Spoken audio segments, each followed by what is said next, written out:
"Monkey, come forward and give an account of what is in the purse," roared the lion, his voice rumbling through the clearing like thunder before a storm. Every creature lifted their heads, eyes wide, ears tilted, waiting to see the familiar playful figure of Monkey leap into the center, as he always did. Cheeky smile, confident strut, tail flicking behind him like a drummer's stick. But this time, there was only silence. No rustling of branches, no echoing laughter, no monkey. Long ago, before the world became what it is today, all the animals lived together in harmony on the land. There was peace among them, and each creature, whether great or small, had a role to play in maintaining the order of their kingdom. The lion, mighty and wise, ruled as king, ensuring fairness and justice among his subjects. Elephant, with his great memory and experience, was the chief advisor, while Tortoise, known for his wisdom, often mediated disputes. The bird served as messengers, carrying news far and wide, while the swift-footed antelope helped in gathering information from distant lands. But for any kingdom to thrive, it needed not just strong leaders, but also careful management of its resources. The animals understood this well. They knew that their collective wealth, cowries, precious stones, harvested grains, and special offerings from their hunts had to be safeguarded and distributed wisely. Without order, there would be chaos. Without accountability, greed would creep in, and trust would be broken. So, after much discussion, they agreed that a treasurer must be chosen, one who was not only sharp-witted but also honest, fair, and skilled in keeping records. The selection was not an easy task. Many animals possessed strength, but not all had wisdom. Some were intelligent, but lacked patience. Others were honest, but slow in calculations. The kingdom needed someone who could think fast, speak well, and handle the responsibility of managing their common purse without being tempted by the wealth inside it. As they deliberated, one name kept coming up: Monkey. Monkey was clever, quick with numbers, and had a way of charming everyone with his words. He could remember details with ease, and was known for his ability to solve problems swiftly. He had a reputation for being resourceful, always knowing how to turn any situation to his advantage. More importantly, he was light-fingered, not in a dishonest way, but in the way that made him efficient. If anyone could count cowries fast, arrange the market earnings without error, and ensure that every contribution was accounted for, it was Monkey. "Monkey is sharp," said the leopard, nodding approvingly. "He never forgets a number, and his mind is quicker than a flash of lightning." "Yes," agreed Parrot, flapping her wings. "And he speaks so well. If anything were ever missing, I am sure he could explain it in a way that would make perfect sense." "That is exactly why we must be careful," said Tortoise, his deep voice carrying a note of caution.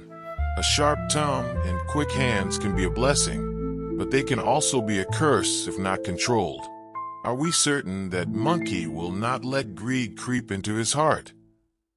The animals murmured among themselves. It was a valid concern, but Monkey had never stolen before, and he always seemed cheerful and trustworthy. Besides, the purse of the animal kingdom was not his alone to use. It belonged to everyone, and the council would still oversee how it was managed. "Let us trust him," said the lion at last, his deep voice final. "Monkey shall be our treasurer, but he must swear before the kingdom that he will always act with honesty and fairness."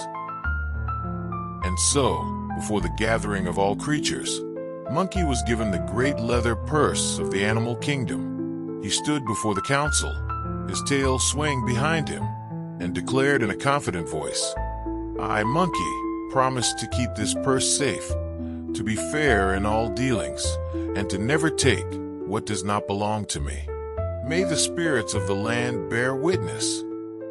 A great cheer rose among the animals. They believed they had chosen wisely. With Monkey in charge, their wealth would be safe, their kingdom would prosper, and their trust in one another would remain unshaken. Little did they know that this trust would one day be tested in a way they never expected. Monkey was sharp, playful, and full of energy. He was the kind of creature who could turn even the dullest moment into an amusing spectacle. His long tail never stopped swaying. His bright eyes darted from place to place, always observing, always thinking. He had an unmatched gift, the ability to calculate numbers faster than a raindrop could hit the ground. No matter how many cowries were handed to him, how many grains were poured into his hands, or how many nuts rolled toward him, he could count them in an instant. It was as if his fingers danced with the numbers, arranging them neatly in his mind, never losing track of even the smallest sum. But it was not just numbers that made Monkey special. It was his tongue, smooth as fresh palm oil and sweet as ripe bananas. His words could bend the stiffest hearts. If an animal was doubtful, Monkey would reassure them with a voice so convincing that even the cautious tortoise had once nodded in agreement without realizing it. He could make hyena believe that the sun would rise from the west, or convince antelope that the river had once flowed backward. His charm was his greatest strength, but some whispered that it could also be his greatest weakness. The animals had great faith in him. Every gathering was a moment of unity, where each creature contributed their share toward the common purse. Some brought strings of cowries, carefully counted and polished until they shone like the morning dew. Others brought grains, harvested from distant fields, piled into neat mounds before Monkey's feet. The squirrels brought nuts, each one carefully selected and placed in tiny woven baskets. And on rare occasions, when the kingdom was especially prosperous, there would be gold dust, delicate, shimmering specks that caught the sunlight and dazzled the eyes. The purse of the animal kingdom was no ordinary sack. It was a large, beautifully woven leather bag, crafted from the finest hides and stitched with vines that had been enchanted by the elders. It never tore, no matter how full it became. The bag was a symbol of trust, of the animals' collective efforts, and of their belief in a future where no one would lack. And at the heart of this trust stood Monkey, the one who held the purse, who counted its contents, and who, above all, was expected to guard it with his life. I hope you are enjoying the story. Please, don't forget to like, subscribe, and turn on the notification bell so that you will be notified anytime I upload new video. Now let's continue the story. At every meeting, Monkey would stand before the gathered animals and, with a flourish, untie the strings of the purse. He would clear his throat and begin his report, listing every single cowrie, every grain, every nut, and every piece of gold dust that had been contributed. His voice carried confidence, his numbers were precise, and the animals would nod in satisfaction, knowing that their wealth was in good hands.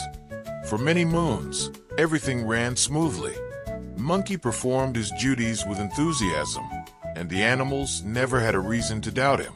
But as the purse grew heavier, as the wealth within it increased, and as Monkey's power over it became more evident, a quiet whisper began to creep into his heart, one that would change everything. For many moons, Monkey carried out his duty with diligence, and the animals praised him for his fairness.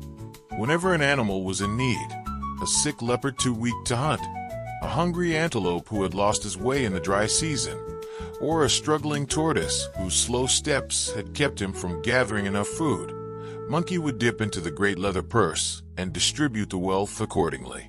He never hesitated, never faltered, and never seemed to favor one animal over another. The kingdom was pleased with him. Each time Monkey handed out a portion of the treasure, he did so with an air of authority, a reminder that he was the trusted keeper of the kingdom's wealth. He would stand tall before the gathered animals, shaking the purse lightly so that the cowries inside clinked together like tiny bells. His voice would ring out, clear and confident, as he announced, "The kingdom is generous, and so must we be. Let us help our own, for when one of us suffers, we all suffer." The animals would nod in agreement, their trust in him growing deeper with each passing season. Monkey's sense of importance began to grow as well. The weight of the purse in his hands, the way the animals looked to him in times of need. It filled him with pride. He loved the feeling of control, of being the one who held the power to decide how much to give, when to give, and to whom. He was no longer just Monkey the playful trickster. He was Monkey the treasurer, the one with the golden touch, the keeper of the kingdom's fortune. The other animals did not see the small changes within him, not at first.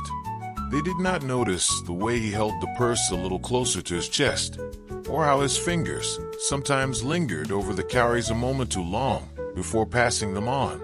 They did not see the flicker of longing in his bright eyes whenever gold dust spilled onto his hands. And Monkey, in turn, did not realize that the same clever mind that had made him perfect for the role was also beginning to whisper dangerous thoughts into his heart. He told himself that he was doing well, that he was still the same honest and fair Monkey they had chosen. But deep inside, where even he dared not look, a seed had been planted, a seed of temptation that one day would grow into something far greater than he could control. But then tragedy struck. Monkey's mother, an old and gentle soul, passed away after a brief illness. She had lived a long life, filled with wisdom and warmth, always guiding her son with careful words and affectionate glances. To Monkey, she was more than just a mother. She was his greatest comfort, his truest friend, the one who had taught him how to swing from the tallest branches without fear, how to pluck the sweetest fruits, and how to charm his way through life with wit and laughter. But now she was gone. The lively chatter that once filled their little corner of the forest had fallen silent. Her frail hands, which had often patted his head when he was young, lay still and cold. The sorrow that filled Monkey's heart was unlike anything he had ever known. It pressed down on him, heavy and suffocating, making the world seem dull and meaningless. His usual playful energy disappeared, his tail drooped, and his once bright eyes were clouded with grief. Monkey wanted to honor his mother in the grandest way possible. She deserved more than just an ordinary burial. She deserved a ceremony so great that the entire animal kingdom would remember her name for generations to come. He imagined a feast where the juiciest fruits and finest nuts would be served, where drums would beat in her honor, and where the elders would gather to speak praises of her kindness and wisdom. He wanted birds to sing songs of farewell, and for the ground to be covered in the softest leaves as she was laid to rest. But there was one problem. Monkey had no personal wealth. Despite handling the great purse of the animal kingdom, he himself owned nothing of great value. He had always been too busy managing the kingdom's resources to think of accumulating his own. And now, when he needed it most, his hands were empty. Desperation crept into his mind like a silent shadow. He could not bear the thought of giving his mother an ordinary burial. He could not stand the idea of sending her off without the grandeur she deserved. The very thought made his heart ache even more. And then, as he sat beside her lifeless form, staring at the flickering flames of a dying fire, a thought took root in his mind. Dangerous, tempting, and persistent. The purse. It sat in his hut, heavy with contributions from the animal kingdom. Inside it were enough cowries, grains, and gold dust to give his mother the burial of a queen. It would be just this once, he reasoned. Just a little from the purse, enough to honor her properly. After all, had he not served the kingdom well? Had he not been fair and generous to others?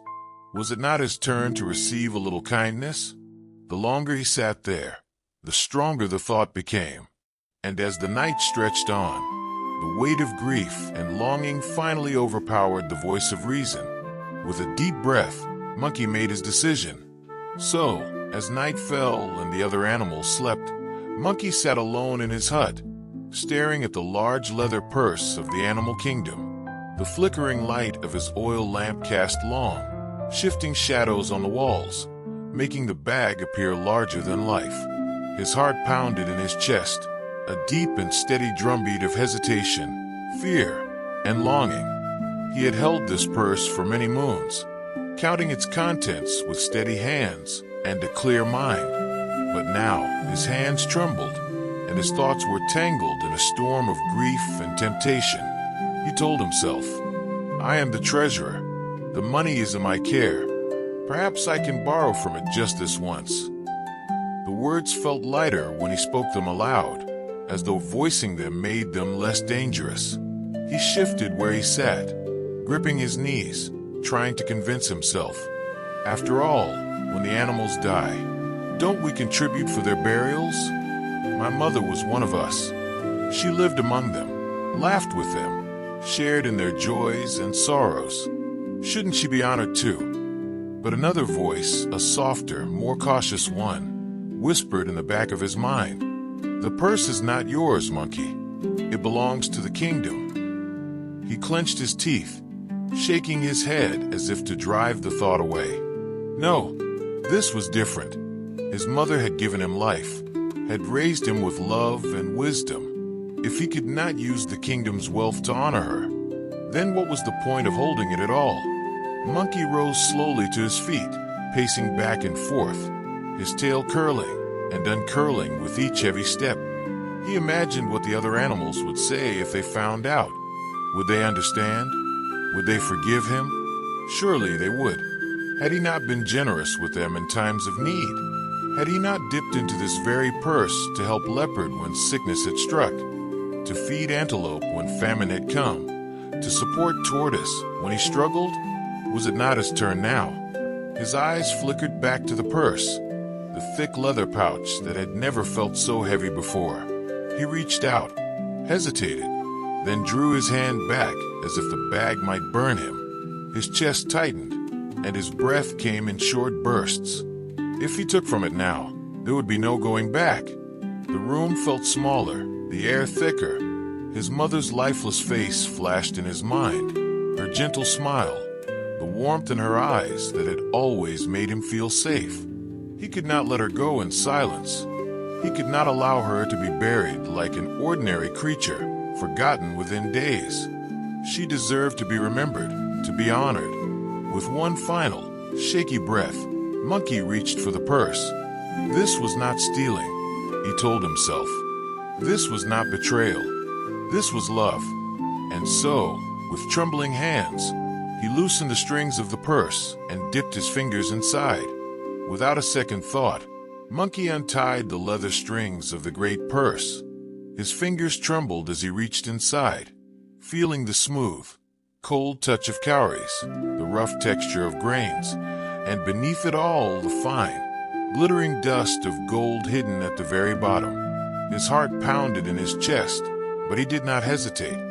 One by one, he pulled out handfuls of wealth, laying them before him like an offering to his grief. The moment the purse was lighter, Monkey felt lighter too. It was as if a great weight had been lifted from his shoulders. He convinced himself that he had done what was necessary, what was right. His mother had given him everything. Was it not only fair that he gave her the best farewell? With newfound energy, he rushed out into the night, calling upon the finest cooks, drummers, and entertainers in the jungle. Word spread quickly. Monkey's mother was to have a burial unlike any other. Animals from every corner of the land gathered to witness it. Elephants stomped their mighty feet against the earth, their deep, rumbling beats filling the air like thunderous drums of mourning and celebration. Parrots perched on the tallest branches, their colorful feathers gleaming under the sun as they sang beautiful songs of farewell, weaving melodies so sweet that even the trees seemed to sway with sorrow and admiration. The smell of roasted yams and sizzling bushmeat filled the air, mixing with the rich aroma of fresh palm wine. Large wooden trays, polished to a shine, were laid out with mounds of sweet fruits, plum bananas, juicy pawpaws, and the ripest pineapples. No guest went hungry, no cup remained empty. Monkey made sure of that. As the fire crackled and the moon rose high, the The animals danced in honor of Monkey's mother. The rhythmic clapping of hoofbeats, the swaying of feathers, the joyful ululations of the jungle. It was a celebration fit for a queen. Monkey, dressed in the finest woven cloth, stood tall in the center, his chest puffed out with pride, his sorrow momentarily drowned in the joy of the occasion. For that one night, he was not just the treasure of the animal kingdom. He was a son paying the highest tribute to the one who had given him life. But as the last embers of the fire dimmed and the jungle returned to silence, Monkey did not realize that while he had honored his mother, he had also set a great trouble in motion. The purse of the animal kingdom was empty, and soon, the truth would come knocking at his door. A week later, the animal kingdom stirred with the buzz of their regular meeting, unaware that the winds of trust were about to shift. The sun rose gently over the tall trees, casting golden rays across the vast clearing where all decisions were made. This place, known as Leone, the Circle of Remembrance, had long been sacred. Beneath the white canopy of an ancient Iroko tree, the animals gathered, murmuring greetings and exchanging stories as they waited for the meeting to begin. At the center of the gathering, a great rock jutted from the earth, like a throne shaped by nature itself. Upon this rock sat Lion, the king of the animal kingdom, with his mane glowing like fire under the morning sun, and his deep amber eyes scanning the assembly. He exuded power and grace. The animals respected him, not only for his strength, but for his fairness and calm judgment. When he roared, silence followed, not out of fear alone, but from the weight of his wisdom. To his right sat the respected elders, Tortoise, slow in step but sharp in thought, Elephant, whose memory was as deep as a well, and Hyena, with eyes that missed nothing and a mind full of cunning. These were the king's most trusted advisors, the keepers of tradition and wisdom, the guardians of order in a realm of beasts both wild and wise. As the animals settled into their places, zebra with her foal, antelope with his brother, crocodile half hidden in a shady pool, the official horn sounded, a deep, echoing woo-woo that meant the council was in session. All small chatter faded, tails stilled, wings folded. Then, the lion rose slowly to his feet, his voice deep and regal as he spoke. Fellow creatures of the land, sky, and water, we gather today not just to remember our harmony, but to uphold it. Order must be maintained, and justice must be served. Let us begin.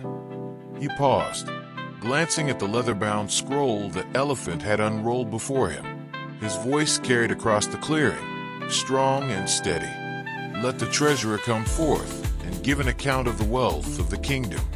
Monkey, son of Baum, stepped forward. A hush fell over the crowd. Heads turned, ears perked, eyes scanned the assembly. But Monkey was not there. Monkey, come forward and give an account of what is in the purse, roared the lion, his voice rumbling through the clearing like thunder before a storm. I hope you are enjoying the story. Please, don't forget to like, subscribe, and turn on the notification bell so that you will be notified anytime I upload new video. Now let's continue the story. Every creature lifted their heads, eyes wide, ears tilted, waiting to see the familiar playful figure of Monkey leap into the center, as he always did. Cheeky smile, confident strut, tail flicking behind him like a drummer's stick. But this time, there was only silence. No rustling of branches, no echoing laughter, no Monkey. The animals turned to one another, puzzled. Murmur spread through the gathering like ripples on a still pond. "Where's Monkey?" asked Leopard, his sleek coat gleaming in the sun as his yellow eyes scanned the crowd. His voice, usually calm, held a sharp edge. "I saw him just yesterday," said Squirrel, twitching her tail nervously. "He was at the edge of the mango grove, plucking fruits and talking about how proud he was of his mother's burial. But today, he is nowhere to be seen." As the murmurs deepened into concern, the sound of rapid hooves approached the meeting ground. All heads turned as a young deer stumbled into the circle, breathless, chest rising and falling in quick bursts. He bowed respectfully, then spoke with urgency. "Monkey." Monkey said he is still mourning his mother. The deer panted. "He says he cannot attend today's meeting, that he is too burdened with grief."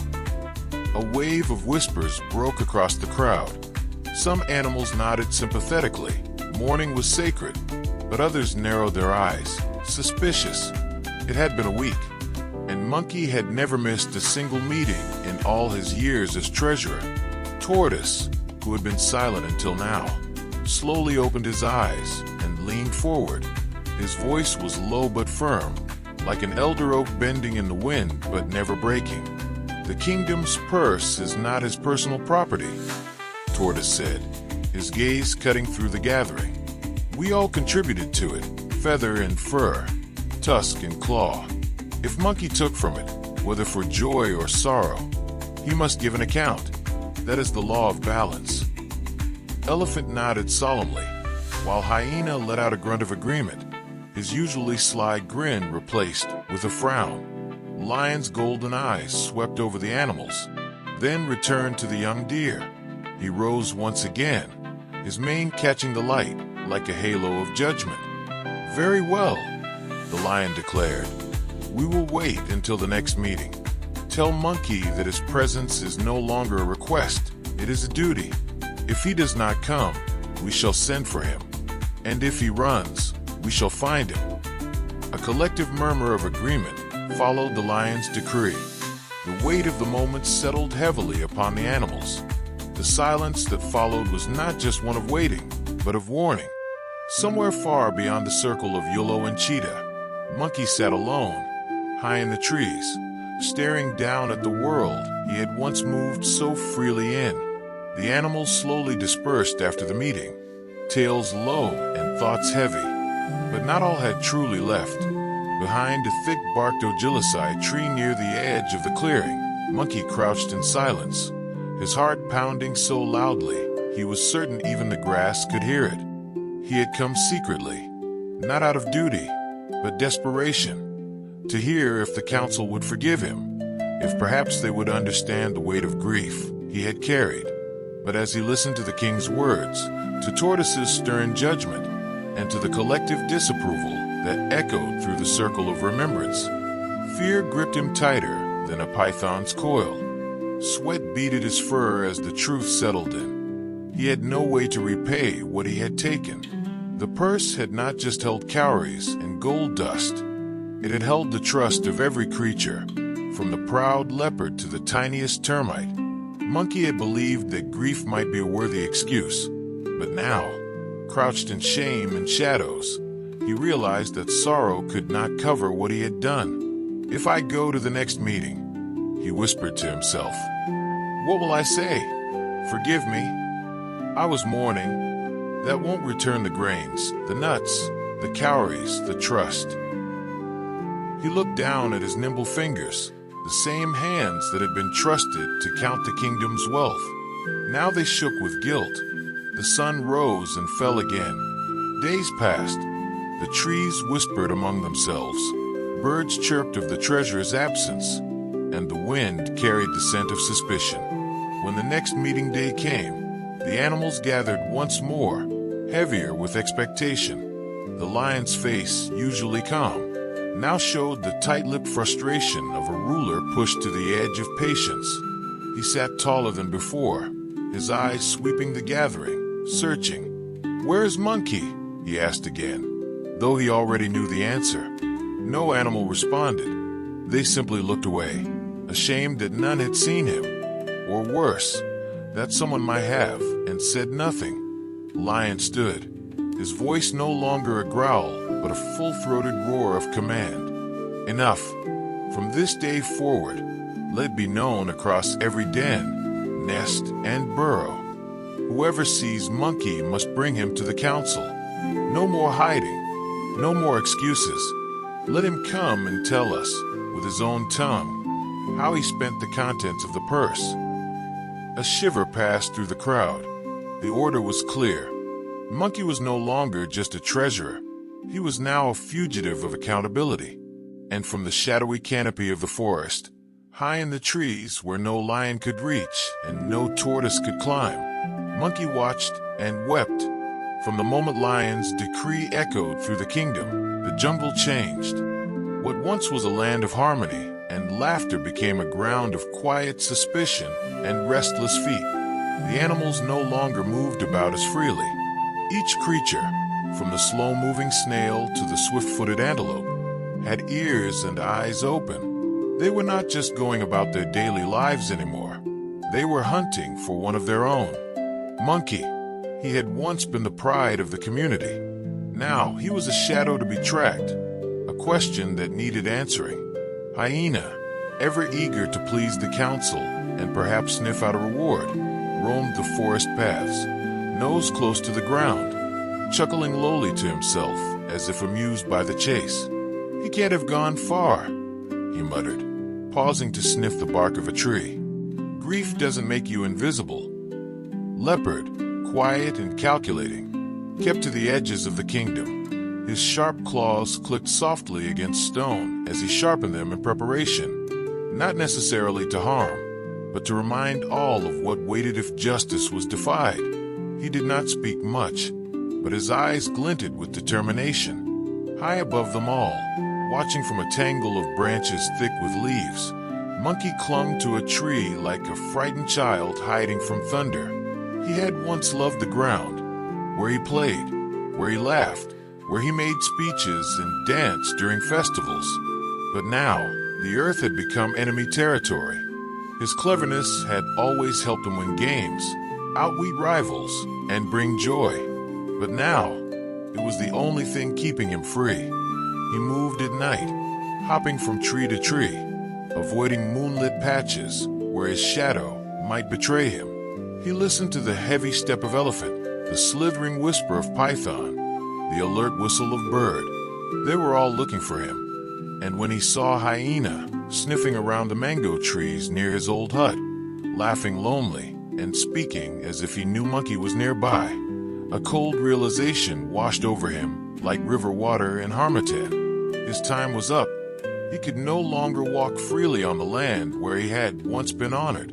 His name was no longer spoken with praise, but with disappointment. The once beloved treasurer of the animal kingdom had become its most wanted.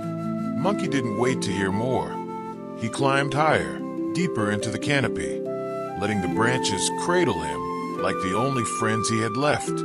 From that day, he told himself, the ground would not know the feel of his feet again. Monkey crouched in the crook of a tall Irako tree, breathing heavily, his chest rising and falling like drums after a festival. The jungle floor below stretched wide like a dangerous sea, full of sharp eyes and sharper memories. Every rustle in the bushes, every snap of a twig, sounded like judgment creeping closer. He looked down at his nimble hands, once applauded for keeping the kingdom's wealth safe, now trembling with guilt and fear. Then, something stirred inside him. A memory. He had always loved the trees. As a young monkey, before he was chosen treasurer, the branches were his world. They were freedom, untamed, forgiving, and wild. In their arms, he had once soared with laughter, chased butterflies, and played hide and seek with the wind. And now, in the branches, perhaps he could find something even more valuable: safety. Slowly, he looked up. The trees, those towering sentinels of green, seemed to call out to him like old friends. Come, hide. We will keep your secrets. Without another thought, Monkey sprang. His hands gripped a low branch, then another. He climbed with the speed of wind and the grace of memory. Each leap took him higher, farther from judgment and closer to the only place that still welcomed him. Leaves brushed against his face. Birds fluttered away in surprise. Squirrels watched in silence. From branch to branch, Monkey leapt like a shadow in motion, until he vanished into the embrace of the thick canopy. And so a new chapter began. From that day forward, no paw print of Monkey was ever seen on the forest floor again. His hut gathered dust. The trails he once walked over grew with weeds. He became a whisper, a flicker of movement above, a flash of fur and tail against the sky. Sometimes, the animals below would hear laughter drifting down like a leaf on the wind. Mischievous, haunting, familiar. Was that monkey? Owl would ask. I saw his tail. Parrot would squawk. He was up there. But by the time they looked up, all they saw were rustling leaves and dancing sunlight. Monkey had become part of the trees, not just in body, but in spirit. He no longer belonged to the world of meetings, of rules, of purses and punishments. The trees were his refuge, his hiding place, and in time, his home. And that is why, even till today, monkeys live in the trees, not just for play, but because long ago, one clever monkey climbed up and never came down. Tortoise, ancient and wise, sat beneath the great baobab tree, his shell dull with age, but his eyes bright with knowing. The murmurs of the other animals quieted as he slowly stood, resting his walking stick against the ground. All around him, creatures large and small, zebra, warthog, crocodile, and even tiny firefly, gathered in uneasy silence. He cleared his throat, and when he spoke, his voice was calm, but heavy, like distant thunder before a storm. A thief may run, he said slowly, but he cannot run forever. The words hung in the air like smoke from a bushfire. A few animals glanced upward into the trees, half expecting Monkey's tail to flick behind a branch. None of them spoke. Even the wind seemed to hold its breath. Monkey has escaped today, Tortoise continued, but in doing so, he has left something more valuable than gold dust behind. Trust. His words pierced deeper than claws could. For what is a kingdom built on if not trust? Trust was what made the animals leave their contributions in the purse. Trust was what allowed them to sleep at night, knowing someone watched over their shared treasure. Trust was the silent rope that tied them all together. And Monkey, with all his cleverness, had frayed that rope. Tortoise sat back down, the weight of wisdom settling on his shell. Let the trees keep him, he said softly, for the land remembers, even if the leaves forget. And so it was written, not in books or scrolls, but in the hearts of the animals who had once believed in him. Since that day, Monkey has lived high above the forest floor, hidden among the green shadows. He swings through the branches with laughter, yes, but not the kind that comes from joy. It is the laughter of one who runs not with his feet, but with his past chasing behind. Sometimes young animals ask, why doesn't Monkey come down to play? The elders simply nod toward the treetops and say, because the land still remembers the debt he never repaid. And even now, when the wind blows through the forest and the trees rustle just so, if you listen carefully, you might hear a whisper among the leaves. A thief may run, but he cannot run forever. That is why monkeys live in the trees, not just because he can, but because he must. Can you now see from this story today that trust is the foundation of every responsibility, and once broken, it's hard to rebuild? In today's world, whether in leadership, business, friendships, or family, trust is the invisible currency that holds everything together. Monkey was given a sacred responsibility because the animal kingdom believed in his integrity. But the moment he took what wasn't his, even for a personal reason, he violated that trust. No one questioned his love for his mother, but they could not excuse his betrayal of their confidence. Whether you are entrusted with someone's heart, money, secrets, or property, handle it with care. The cost of broken trust is often higher than the mistake itself. And even if people forgive, they may never forget. In addition to the above, good intentions do not justify wrong actions. Monkey wanted to honor his mother, a noble desire, but he used communal resources without permission. Today, we often justify wrongdoing because our intentions are good. Politicians embezzle for development. Workers cut corners to meet deadlines, and people betray relationships to protect feelings.